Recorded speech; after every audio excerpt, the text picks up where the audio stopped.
अस्सलाम वालेकुम my YouTube family, कैसे हैं आप सब लोग। उम्मीद करती हूँ आप सब बिल्कुल ठीक ठाक होंगे। आज के व्लॉग में मैं आपसे शेयर करूंगी कि मैं सारे दिन में क्विक वेट लॉस के लिए क्या डाइट ले रही हूँ और मेरे आज के दिन की रूटीन क्या है। सबसे पहले तो जल्दी से मेरे यूट्यूब चैनल को सब्सक्राइब कर दें। बिना टाइम वेस्ट किए वीडियो को स्टार्ट करते हैं।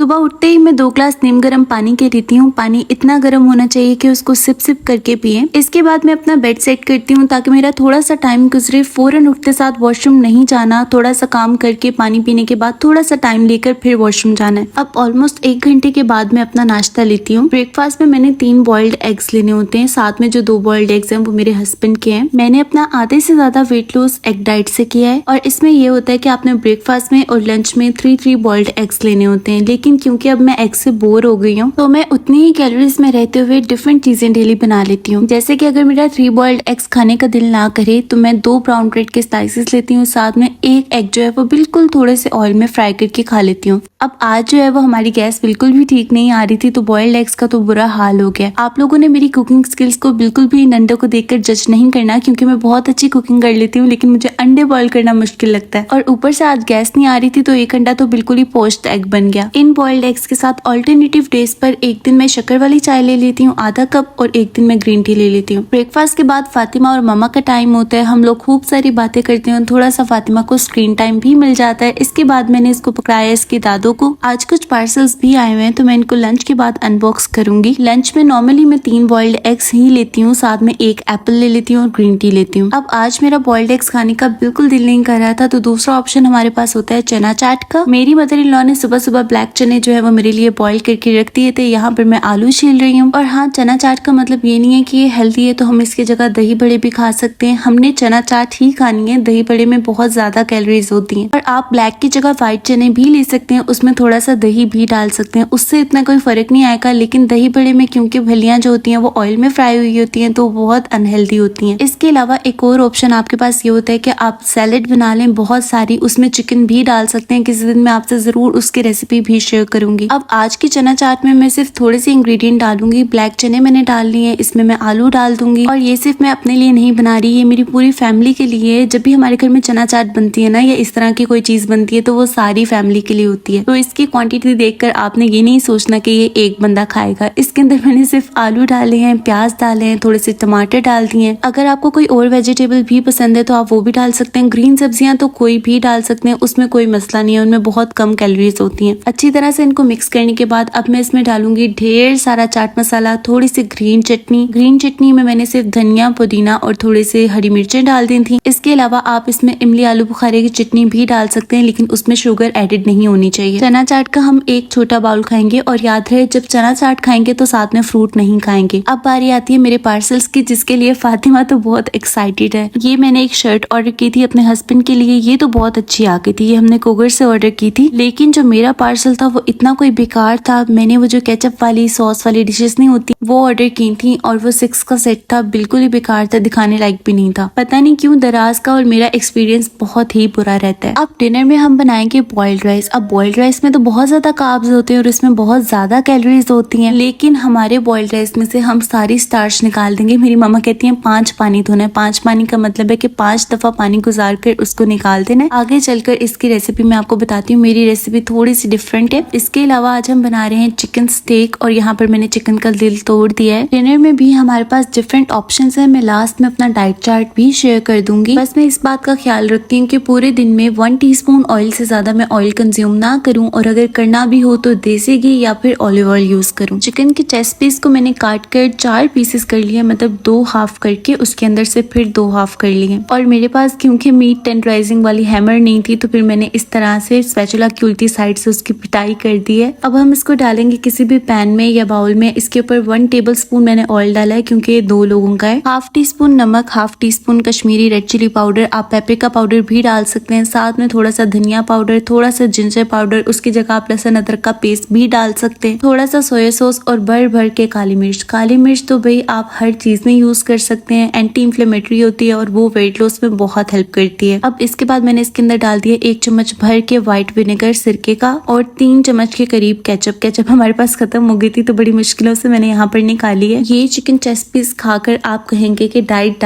ही नहीं लग रही, इतने मजे का ये बनता है ना, और आप लोगों ने जरूर ट्राई करना है। इसका सीक्रेट इंग्रेडिएंट है ये tikka powder, chicken tikka powder आपने इसमें जरूर डालना है, भर भर के डालना है। इसको अच्छी तरह से मसल कर इसके ऊपर लगा देना है। आप लोग अपने टेस्ट के अकॉर्डिंग इसमें कोई भी चीज ऐड कर सकते हैं या कोई भी चीज निकाल भी सकते हैं, बस मसाला जो है वो आपने बहुत अच्छे से इसके ऊपर लगा देना है। और अब इस पॉइंट पर इसको 30 मिनट के लिए कम से कम मैरिनेट करना है। अगर ओवरनाइट करते हैं या 2-3 दिन भी पड़ा रहता है ना तो फ्लेवर और अच्छा आएगा। अब जितनी देर तक मैंने इसको साइड पर रखा है हम थोड़ी सी डस्टिंग कर लेते हैं। और मैं आपको बताती हूँ मैं कोई एक्सरसाइज नहीं करती, लेकिन क्योंकि मेरा बेबी अभी छोटा है तो मेरी उसके पीछे भागते ही बहुत एक्सरसाइज हो जाती है। अब यहाँ पर हमारा चिकन हो गया है रेडी फ्राई होने के लिए। अपने पैन में मैंने कोई भी एक कतरा भी ऑयल नहीं डाला क्योंकि मैंने इस चिकन के ऊपर ऑयल लगाया था। लो फ्लेम पर इसको हमने अपने पैन में डाल देना है। जरूरी नहीं कि ग्रिलिंग वाला पैन हो, तवा भी हो तो आप उस पर डाल सकते हैं। फ्लेम तो बस मैं इतना लो कर देती हूँ कि अगर मैं भूल भी जाऊँ ना तो ये आहिस्ता आहिस्ता पकता रहता है।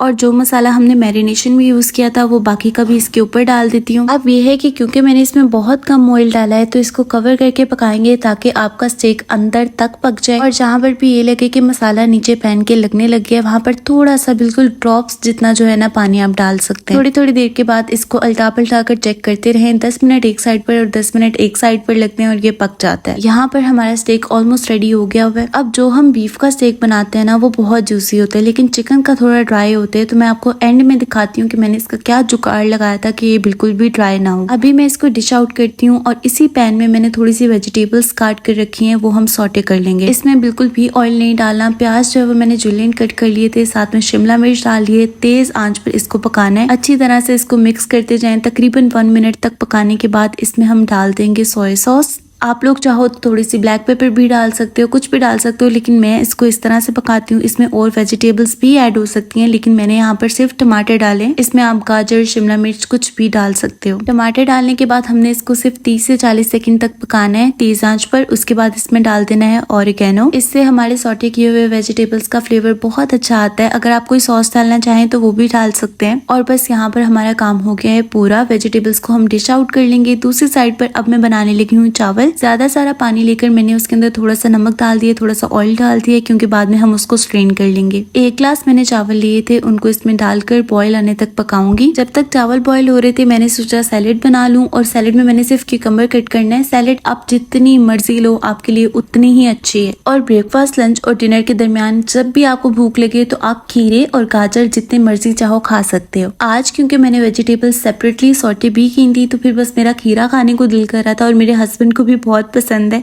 तो फिर मैंने खीरों को इस तरह से काट लिया। अगर आपको इस पॉइंट पर मेरी वीडियो थोड़ी सी भी पसंद आ रही है तो प्लीज मेरे चैनल को सब्सक्राइब कर दें, इससे मुझे बहुत सपोर्ट मिलेगी। अब चावल यहाँ पर हमारे थोड़े से बॉईल हो चुके हैं, तकरीबन 90% कुक्ड हैं। इनका पानी हम सारा का सारा निकाल लेंगे और अब इसको दम पर रखेंगे। पहले ये होता था कि मैं सारे चावल स्ट्रेन कर लेती थी, लेकिन उससे चावल जो है वो बहुत रफ से और उनका वो अच्छा वाला फ्लेवर नहीं आता। तो आपने बस इसको इस तरह से थोड़ा सा स्ट्रेन करने के बाद दम पर रख देना है। मैं आपको दिखाती हूँ, इसमें देखें थोड़ा सा पानी अभी भी है। अब इसको लो फ्लेम पर तकरीबन 10 मिनट तक पकने देंगे और यहाँ पर हमारे चावल हो गए रेडी। अब क्योंकि ये चिकन का स्टेक है और ये बहुत ड्राई होता है, तो जब भी मैं ये बनाऊं तो इस तरह से मैं इसको दरमियान से एंड पर कट कर लेती हूँ और इसके अंदर वेजिटेबल्स जो हमने सॉटे की थी वो डाल देती हूँ। कोई सॉस भी डाल सकते हैं। रात में मैं 1 कप फिर से ग्रीन टी पीती हूँ और फातिमा मैडम को रेडी कर देती हूँ सुलाने के लिए। अब मेरी ये वाली डाइट आपको बहुत बोरिंग भी नहीं लगी होगी, लेकिन इस डाइट से आप 7 डेज में 4 किलोज तो कम कर सकते हैं। आप लोग भी इस डाइट को जरूर ट्राई कीजिएगा और वीडियो अच्छी लगी हो तो मेरे चैनल को जरूर सब्सक्राइब कीजिएगा। अगर इस डाइट से रिलेटेड कोई भी क्वेश्चन हो तो आप कमेंट्स में पूछ सकते हैं और कल मिलते हैं इंशाल्लाह। अल्लाह हाफिज।